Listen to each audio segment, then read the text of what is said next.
Our theme today is diversity, equity, inclusion, DEI. Most of us have grown familiar with these three letters since 2013, when the Black Lives Matter movement grew out of the acquittal of George Zimmerman in the death of Black teenager Trayvon Martin. There was another surge of interest in DEI in 2020 following the death of George Floyd. DEI, diversity, equity, inclusion. There were earlier related concepts dating clear back to 1865 involving preferential hiring of Civil War veterans. Many of us will remember affirmative action taking center stage in the 60s and 70s. In college, in fact, I wrote a paper for a course on moral decision-making defending affirmative action for school admissions and hiring of Black people based on their persistent historic marginalization. Before our last election, Project 2025 had already targeted DEI for attack and ultimate elimination from public discourse in the US, so nobody should have been surprised when the newly elected president issued executive orders on day one to eliminate any traces of it from government websites, government contracts, research grants, or anywhere else that the acronym showed up. DEI, in fact, has played an important role in shaping our thoughts and actions in Unitarian Universalism over the past 15 years. In response to scholarship of such writers as Michelle Alexander, many UUs eagerly embraced the idea that institutional racism had inflicted and continued to inflict economic and social damage on Americans, especially Black Americans, and that white institutions had a responsibility to help right those wrongs. DEI became a popular shorthand for how we might focus our efforts. Increase demographic diversity within our denomination, expand equity of opportunity for groups historically marginalized, and broaden inclusion of those previously excluded by custom or by law from enjoying the benefits of American society. Diversity, equity, inclusion. Throughout my 30 plus years of professional ministry, there have been core values consistent with UU principles. We've always recognized that they were aspirational values. None of the congregations I've served, nor the UUA on whose board I once sat, would claim that we've enjoyed unqualified success, that we've arrived at the promised land, that DEI has been fully realized. But we still proclaim them as goals toward which we want to continue to strive now more than ever. Who still thinks these values are important?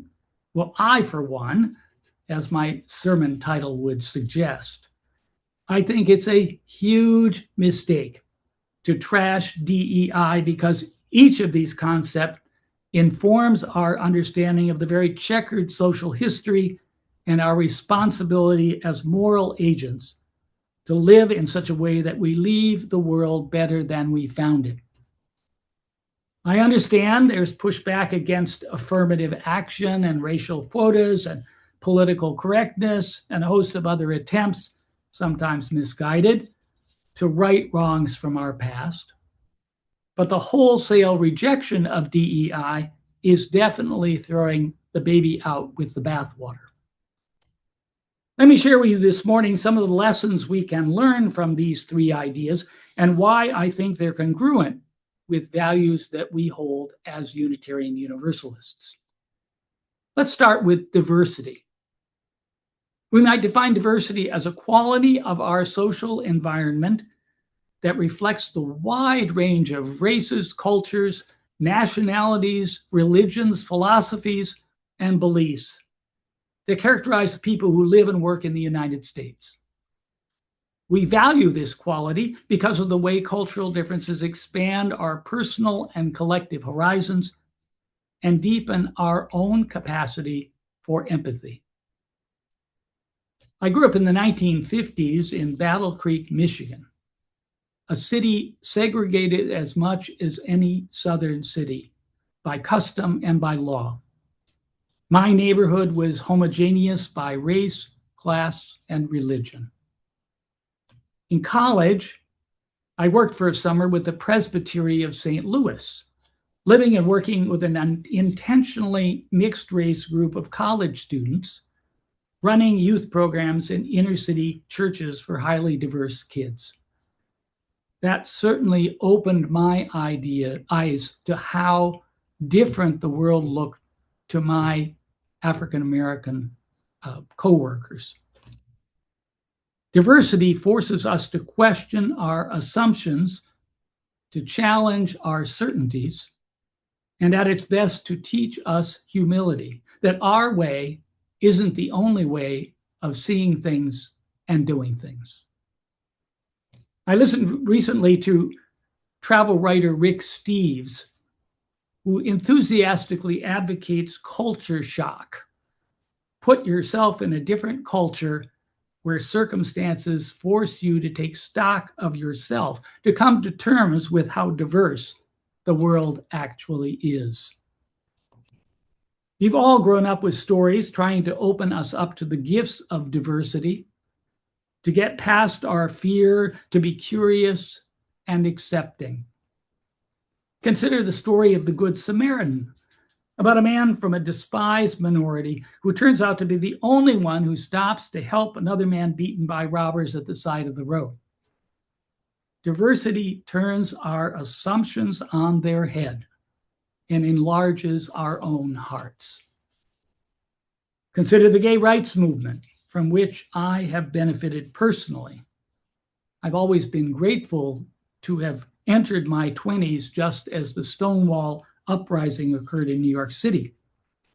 Being gay was always considered being other and person to be avoided or condemned. Gay pride sought to change that. Among religious institutions, I have always been proud that Unitarian Universalist congregations have been among the leaders of this change with our Welcoming Congregation program. The rainbow flag continues to symbolize the beauty and richness of diversity for all of us and picks up on the same theme as was highlighted in our wonderful story this morning, De Colores. Ours is a diverse country in a diverse world. As Unitarian Universalists, we want to affirm that diversity and learn what it has to teach us about the complexity and beauty of creation and the amazing variety of human perspectives. Diversity is a path to wisdom. Let's consider equity next.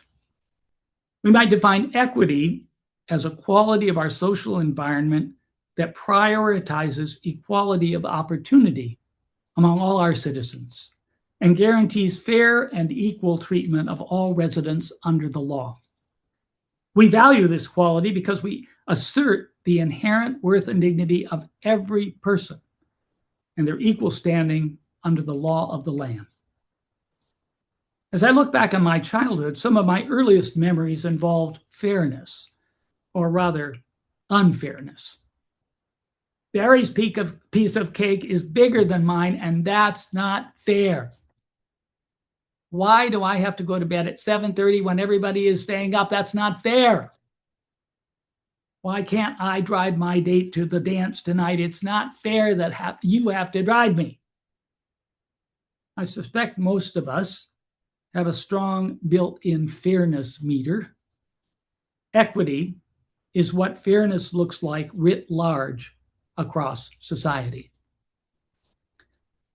I remember reading Michelle Alexander's The New Jim Crow and learning that Black soldiers who served in World War II could not qualify for the GI Bill benefits, and that Black citizens were excluded from FHA housing loans, and that by policy, new post-war housing developments like Levittown, which is here on Long Island, would not sell homes to Black families. And the list goes on and on. It's not fair. And the result of these exclusions, Black families' wealth in America is 1/10 as much as white family wealth. And so much of this unfairness has been built into our laws and policies and regulations and customs. I think of it like this. Imagine 3 people of very different heights trying to look over a fence. Equality is giving them each the same size box to stand on. Equity is giving each person the number of boxes they need based on their height so that each one can see over the fence. In a country like ours, where the wealth gap between the very rich and everybody else has been growing wider for decades, we've got a lot of work to do to distribute boxes equitably so everyone can see over the fence. As UUs, we affirm our interconnection with one another. We teach empathy toward all our fellow citizens, regardless of immigration status or race or gender or physical ability. We promote justice, equity, and compassion in human relations. And we hold a vision of a world with peace, liberty, and justice for all. Our commitment to equity is fundamental to who we are as Unitarian Universalists. That's why so many of our clergy went to Selma, Alabama, when Martin Luther King Jr. called for support for Black voting rights in 1965. That's why UU women embraced feminine imagery for the divine and early on criticized patriarchy. That's why UUs were among the earliest faith traditions to urge decriminalization of homosexuality and normalization of same-sex marriage. That's why UUs today are working in partnership with organizations like the Pink Haven Coalition to advocate for freedom for trans individuals, children and adults, to pursue congruence between their bodies and their sense of gender identity. Equity has long been an aspirational value in Unitarian Universalism. In the 1960s, many of us thought was an aspirational American value as well. Today, that idea is being assaulted and attacked in many ways. And immigrants, trans children and adults, Black voters, poor people, millions of Americans are being shoved to the margins, ignored, discriminated against, physically attacked, called vicious names, denigrated in the name of letting wealthy, powerful leaders amass more wealth and power. Ours is a country that has kept the promise and possibility of social equity alive for over 250 years, even as we have lived with disgraceful inequity. As UUs, we want to affirm that dream of equity and learn what it has to teach us about resilience and the vision of people who have suffered unfairness and injustice, who nevertheless believe that we can all do better and who are organized and advocate to make it so. Equity is a path to justice. And finally, inclusion. We might define inclusion as a quality of our social environment, recognizing the tendency of social groups to draw together to affirm tribal identity and preserve tribal boundaries, thereby excluding the other from welcome or membership, that pushes back against this tendency in order to all may enjoy the social benefits of embracing diversity and championing equity. At some time in our lives, most of us have experienced hurt from being excluded. I was lousy at team sports. I got used to being the last to be picked for football, basketball, or softball games. I had 2 older siblings, so I got used to being told to go get lost when they were with their friends. I was at dinner once where someone at the table was making fun of a man he obviously didn't realize was my uncle, trying to lift himself up by putting someone else down. The human tendency to inflate ourselves and to exclude other people, to regard them as other and therefore desirable and unworthy, is very strong. And like injustice in other forms, it readily gets built into our social structures, laws, and norms. Look at our own national history. Our Constitution defines a slave as 3/5 of a person, other, inferior. It also denies slaves and women the right to vote based on arbitrary prejudice.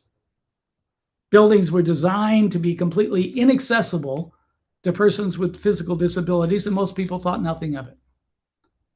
Redlining, excluding persons of color from renting or buying homes in some neighborhoods, was commonplace. Jim Crow laws in the South tried to keep Black people and white people as separate as possible. The desire for inclusion is why movements for social change develop. The women's suffrage movement, the gay liberation movement, the disability rights movement. People who have been shut out of opportunity organize to find a way in. UUs have long been champions of wider inclusion, which flows naturally from our commitment to diversity and equity. I believe the boldest vision of America is as a pluralistic democracy, a big tent, including all sorts and conditions of women, men, and even people who resist labeling themselves or others with binary gender labels. Under this tent, everyone deserves equal opportunity to learn, to grow, to thrive, to succeed without needless barriers and handicaps. Ours is a diverse, wide open country in a world where inclusion could and should be the norm. As UUs, we want to affirm that impulse toward inclusion and learn what it has to teach us about the joy and enrichment that comes from welcoming any and all into a community of love and affirmation. Inclusion is a path to joy. So that's why I'm a die-hard supporter of diversity, equity, and inclusion. We have so much to lose if we stop proclaiming and championing these values. Name-calling, hatred, conflict become the universal law of the land. Authoritarian leadership replaces democratic debate. Exclusion, ostracism, and polarization continue unabated. If we try to erase our history, we'll lose our compass to guide us toward the future we aspire to create. Diversity, a path to wisdom. Equity, a path to justice. Inclusion, a path to joy. I choose this path forward, and I hope you will join me. So may it always be. Shalom. Blessed be, inshallah. Aho. Shanti. Amen.